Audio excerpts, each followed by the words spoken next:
എല്ലാവർക്കും നമസ്കാരം. ഭാഷയുടെ തീരത്ത് ഇത്തിരി നേരത്തിലേക്ക് ഏവർക്കും സ്വാഗതം. ഇന്ന് വാൽമീകിയെയും രാമായണത്തെയും കുറിച്ച് അല്പം ചില കാര്യങ്ങൾ അറിയാം. ഭാരതത്തിന്റെ ഇതിഹാസങ്ങളിലൊന്നായ രാമായണം രചിച്ച വാൽമീകിയെ ആദികവിയെന്നും രാമായണത്തെ ആദികാവ്യമെന്നും വിളിക്കുന്നു.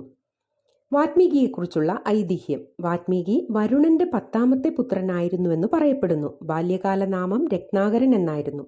ചെറുപ്പത്തിൽ തന്നെ ദുർവൃത്തന്മാരുടെ പിടിയിലകപ്പെട്ട് ഒരു കൊള്ളക്കാരനായി തീർന്നു രത്നാകരൻ.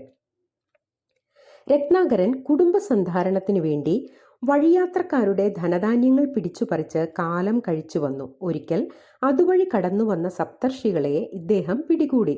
കൊള്ള ചെയ്യുന്നതിന്റെ പാപത്തിന്റെ പങ്ക് ഭാര്യാപുത്രാദികളും അനുഭവിക്കുമോ എന്ന് മഹർഷിമാർ ചോദിച്ചു. മഹർഷിമാരുടെ ചോദ്യം കേട്ട് കുഴങ്ങിയ രത്നാകരൻ സ്വന്തം ഭവനത്തിലേക്ക് ഓടിച്ചെന്ന് പാപത്തിന്റെ പങ്കുകൂടി വഹിക്കുമോ എന്ന് കുടുംബാംഗങ്ങളോട് ചോദിച്ചു. പക്ഷേ പാപത്തിന്റെ പങ്കു വഹിക്കുവാൻ അവർ തയ്യാറില്ലായിരുന്നു. ക്ഷണനേരം കൊണ്ട് ജീവിതം ഒരു പരിവർത്തനത്തിന് വിധേയമായ കാട്ടാളൻ പാഞ്ഞു ചെന്ന് സപ്തർഷികളുടെ മുമ്പിൽ മുട്ടുകുത്തി. അവർ കാട്ടാളന് ബ്രഹ്മജ്ഞാനം ഉപദേശിച്ചു. കാട്ടാളൻ ഒരു മരത്തിന്റെ ചുവട്ടിൽ പോയിരുന്ന് ഇടതടവില്ലാതെ രാമനാമം ജപിച്ചു. വർഷങ്ങൾ കടന്നുപോയി. ചിതലുകൾ അയാൾക്ക് ചിതൽപുറ്റുകൊണ്ട് ആവരണം നിർമ്മിച്ചത് അയാൾ അറിഞ്ഞില്ല.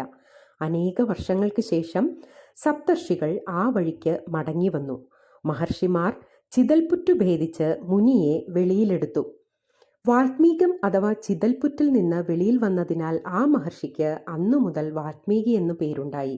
വാൽമീകി തമസാ നദിയുടെ തീരപ്രദേശത്ത് ആശ്രമം കെട്ടി ശിഷ്യന്മാരോടുകൂടി വാസം തുടങ്ങി. അവിടെ വെച്ചാണ് സുപ്രസിദ്ധമായ രാമായണം രചിച്ചത്. ഇതിഹാസകാവ്യമായ രാമായണത്തെക്കുറിച്ച് കൂടുതൽ വിവരങ്ങളുമായി ഭാഷയുടെ തീരത്ത് ഇത്തിരി നേരത്തിൽ വീണ്ടും കാണാം. എല്ലാവർക്കും നന്ദി.